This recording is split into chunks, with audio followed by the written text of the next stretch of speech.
వీక్షకులందరికీ నమస్కారం. 2025వ సంవత్సరం మే నెలలో ద్వాదశ రాశుల వారికి ఏ విధమైనటువంటి శుభాశుభ ఫలితాలు కలగబోతూ ఉన్నాయో తెలుసుకోవడానికి ముందు మే నెలలో ఉండేటువంటి ముఖ్యమైన గ్రహాల తాలూకు స్థితిగతులను గనక పరిశీలన చేస్తే మే నెల 7వ తారీఖున చాలా కాలంగా బుధుడు మీనరాశిలోనే సంచరిస్తూ ఉన్నారు. ఆయన తన యొక్క నీచ క్షేత్రాన్ని వదిలిపెట్టి మేషరాశిలోకి ఆయన సంక్రమణం చేయబోతూ ఉన్నారు. అనగా 7వ తారీఖు మే బుధుడు అశ్విని నక్షత్రంలోకి మారుతారు, అంటే మేషరాశి సంచారం. అలాగే 15వ తారీఖు మే 2 సంక్రమణాలు కనబడుతూ ఉన్నాయి. ఒకటి వృషభ సంక్రమణం, అనగా రవిగ్రహం వృషభ రాశిలోకి సంచారం చేస్తారు. తర్వాత పుష్కరాలు ప్రారంభమయ్యేటువంటి రోజు. అది ఎంత గొప్ప రోజు అంటే రవి సంక్రమణ పుణ్యకాలము మరియు గురుడు సంక్రమించేటువంటి పుణ్యకాలము 15వ తారీఖు నాడు చాలా గొప్ప రోజు. ఆ రోజునే 2 గ్రహాలు మారుతూ ఉన్నాయి. గురుడు మిథున రాశిలోకి ప్రవేశిస్తున్నారు, రవి వృషభంలోకి ప్రవేశిస్తున్నారు. అలాగే మే నెల 21వ తారీఖున రాహుకేతువుల యొక్క మార్పు, అనగా కుంభరాశిలోకి రాహు యొక్క మార్పు మరియు సింహరాశిలోకి కేతు యొక్క ప్రవేశం జరగబోతూ ఉన్నది. అలాగే మాసం చివరిలో బుధుడు మరలా మేషాన్ని వదిలిపెట్టి వృషభంలోకి వెళ్ళిపోతారు. మిగతా గ్రహాలన్నీ, అనగా శనేశ్వరుడు శుక్రుడు మీనరాశి యందు ఉన్నారు. అలాగే కుజుడు కర్కాటక రాశి యందు సంచారం చేస్తూ ఉన్నారు. ఇక్కడ చూడండి, ఈ మే నెల చాలా కీలకమైనటువంటి మాసం. దీర్ఘ సంచార గ్రహాలైనటువంటి గురుడు రాహుకేతువులు ఏకకాలం ముందు ఒకే నెలలో, రవి గురులు అయితే ఒకే రోజు మారుతూ ఉన్నారు. 6 రోజుల వ్యవధిలో గురు రాహుకేతువులు మారుతూ ఉన్నారు. మరి ఈ గ్రహ సంపత్తిలో మే నెల అసలు ఏ విధంగా ఉండబోతూ ఉన్నది అనేటువంటి విషయాన్ని మనం తెలుసుకుందాం. మీనరాశి వారికి మే నెల మిశ్రమమైనటువంటి ఫలదాత. ప్రత్యేకించి గురుడు అర్ధాష్టమ గురుడుగా చతుర్థ స్థానమందు ప్రతికూలతను కలిగి ఉండేటువంటి స్థితి. కుజుడు పంచమ స్థానమందు, రవి 2వ స్థానాన్ని వదిలి తృతీయంలోకి వెళతారు మే 15 దాటాక. ఇది ఒక మంచి విషయం.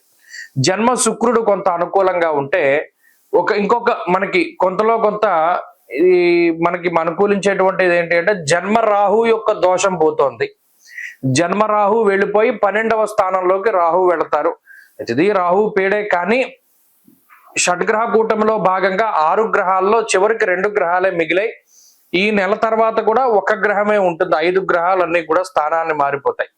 కాబట్టి రాహు వ్యయంలోకి వెళ్ళిపోతే కూడా కొంత బడ్డెం తగ్గుతుంది. అయితే ఇక్కడ ఒక్కొక్క గ్రహం ఫలితాన్ని చూసుకుంటే వ్యతిరేకతే కనబడుతుంది. దారిద్ర్యం, ధన నాశంచ, నేత్రపీడారి పోర్భయం. ప్రత్యేకించి మే నెలలో మీనరాశి వారు అందరూ జాగ్రత్తగా ఉండవలసింది దేని గురించి అంటే దొంగల భయం. మన దగ్గర విద్య ఉందనుకోండి, ఎవడు దొబ్బలేడు. నచోరహార్యం నజరాజహార్యం నా భ్రాతృభాజ్యం. మన దగ్గర చదువును ఎవడు దొంగిలించలేడు.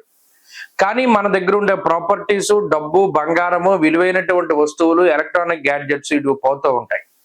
మీనరాశి వారు మే నెలలో దొంగల బారి నుండి చాలా జాగ్రత్తగా ఉండాలి. ఇంటి దొంగల నుండి మరీ జాగ్రత్తగా ఉండాలి. మీ విలువైనటువంటి వస్తువులు, డాక్యుమెంట్లు, ఫోటోలు, దాచిపెట్టుకున్నవి, ఎలక్ట్రానిక్ గుడ్స్, ఇలా ఏదైనా ఆఫీసుకి సంబంధించినవి ఎవరైనా సరే దొంగిలించడానికి అవకాశం ఉంటుంది. దానికి కారణం రాహువు. వ్యయస్థానమందు అంటే మనకుండేటువంటి సంపద ఎలా పోతుంది అంటే పరుల పాలైపోతుంది, దొంగల పాలైపోతుంది అన్నాడు. దారిద్ర్యం, ధననాశంచ, నేత్రపీడ, రిపోర్ భయం. నిద్రపట్టదు. ఏదైనా వస్తువు పోతుందేమో లేదా పోయిందేమో అనేటువంటి భయం, భ్రాంతి కలుగుతూ ఉంటాయి. జన్మ శనేశ్వరుడు వ్యసనముల ద్వారా ధనాన్ని కోల్పోయేలా చేస్తాడు.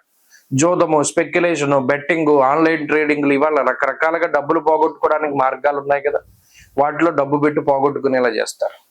అర్ధాష్టమ గురుడు యాచనం, బుద్ధి చాంచల్యం, తేజోహానిర్ ధనర్వ్యయం. అక్కడ కూడా డబ్బు పోగొట్టుకునే స్థితినే చూపించాడు. అంటే బుర్ర పని చేయక డబ్బు పోతుంది. అంటే పలానా మనం పెట్టకూడని చోట పెట్టుబడులు పెట్టడం ద్వారా డబ్బు పోయాయి. అంటే ఇక్కడ ఎన్ని గ్రహాలు డబ్బు పోగొట్టుకోవడానికి కారణమవుతున్నాయి?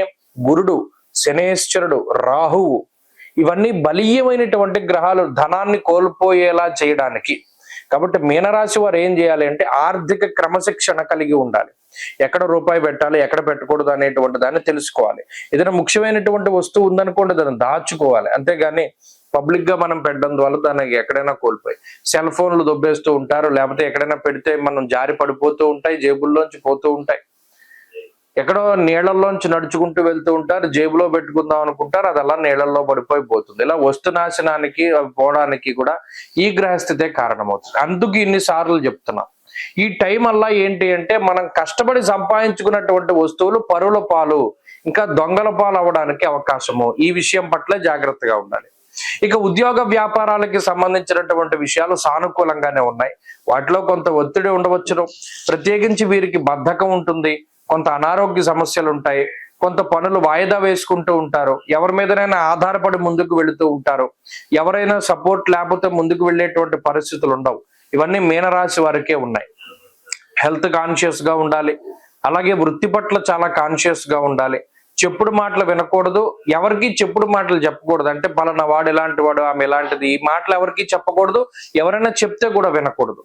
ఇటువంటి క్రమశిక్షణని, వాక్ అంటే మాటకి సంబంధించిన క్రమశిక్షణని, ఆర్థిక క్రమశిక్షణని పాటించగలిగి శారీరక వ్యాయామాన్ని చక్కగా పాటిస్తూ వేళకి తిని పడుకుంటూ ఉండడం, ఇటువంటివి చేస్తూ ఉంటే మీనరాశి వారు ఈ మే నెల కొంత బాగుండేటువంటి పరిస్థితులు ఉంటాయి. కాబట్టి దైవబలం ముఖ్యం. పరమేశ్వరుడి యొక్క ఆరాధన చెయ్యండి. వీలున్నంత వరకు ప్రతి శనివారం, సోమవారం శివాలయంలో దీపం పెట్టండి. ప్రదోష కాలంలో ఈశ్వరాభిషేకాలు, దుఃఖహార పరమేశ్వర స్తోత్రాన్ని, రుద్ర కవచాన్ని, అలాగే దక్షిణామూర్తి కవచాన్ని పారాయణం చేస్తూ ఉండండి. శివ పంచాక్షరి స్తోత్రాన్ని క్రమం తప్పకుండా చదువుకుంటూ ఉండండి. మంచి ఫలితాలు సంప్రాప్తమవుతాయి. మే నెల 15వ తారీఖున దేవగురువు అయినటువంటి బృహస్పతి ప్రస్తుత వృషభ రాశి సంచారాన్ని వదిలిపెట్టి మృగశిర నక్షత్రం 3వ పాదం మిథున రాశిలోకి, అనగా మిథున సంక్రమణం ఆయన చేయబోతూ ఉన్నారు. ఈ సంక్రమణంలో భాగంగా ద్వాదశ రాశుల వారికి ఏ విధమైనటువంటి శుభాశుభ ఫలితాలు కలగబోతూ ఉన్నాయి, అలాగే ప్రత్యేకించి ఈ గురుని యొక్క సంచారానికి సంబంధించినటువంటి సందేహాలు కొన్ని ఉంటాయి. ఉదాహరణకి మిథున రాశిలో గురుని యొక్క సంచారం ప్రారంభమైనప్పుడు సరస్వతీ నదీ పుష్కరాలు అనేటువంటివి వస్తాయి. అలాగే ఈ గురుడు ప్రత్యేకించి ప్రతి సంవత్సరం గురుర్ ద్వాదశ మాసాన్ని త్రింసన్మాసంశనేశ్చరః, గురువు 12 నెలల పాటు ఒక రాశి యందు సంచారం చేస్తారు జనరల్ గా. అయితే సంవత్సరంలో ఏమవుతుంది, కొన్ని సందర్భాల్లో అతిచార గతే జీవౌ, గురునకు అతిచారము అనేటువంటి ఒక అవస్థ ఉంటుంది. అలాగే వక్రత్వము అనేటువంటి మరొక అవస్థ కూడా ఉంటుంది. అంటే సాధారణంగా గురుడు ప్రతి సంవత్సరంలోనూ కూడా 2 రాశుల్లో సంచారాన్ని చేస్తారు. ఇదే గురువు ఒక సంవత్సర కాలంలో 3 రాశుల్లోకి ప్రవేశం చేస్తే అది అరిష్ట యోగంగా చెప్పబడింది జ్యోతిష్ శాస్త్ర రీత్యా.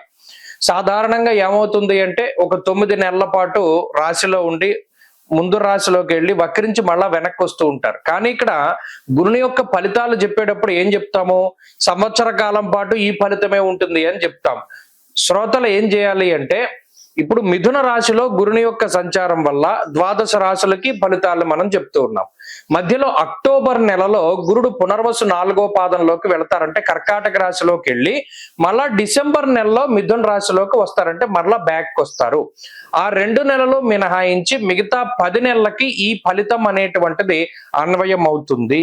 కాబట్టి ఆల్మోస్ట్ సంవత్సరం పాటు కూడా గురుడిచ్చేటువంటి ఫలితాలు ఏ విధంగా ఉన్నాయనేటువంటి విషయాన్ని మనం చాలా క్లుప్తంగా ఈ వీడియో ద్వారా తెలుసుకొనవచ్చును. అలాగే గురుని యొక్క కారకత్వాలు కొన్ని ఉంటాయి. యజన కీర్తి గృహ కాంచన పుత్ర వస్త్ర అశ్వాది కారకో గురు, దేవగురువైన బృహస్పతి సంతానానికి కారకుడు, వాహనానికి కారకులు ఆయన. అలాగే గృహానికి, భూమికి సంబంధించినటువంటి కట్టుబడులకి వాటికి కూడా కారకులు, యజ్ఞయాగాది క్రతువులకి కారకులు, తీర్థయాత్రలకి, దైవ దర్శనాలకి వీటికి కారకులు. ఒక్క గురుడు జాతకంలో గోచార రీత్యా బలంగా ఉంటే, జాతకంలో బలం తక్కువగా ఉన్నా కూడా కొన్ని సందర్భాల్లో గోచార గురుడు చాలా వరకు కాపాడతారు.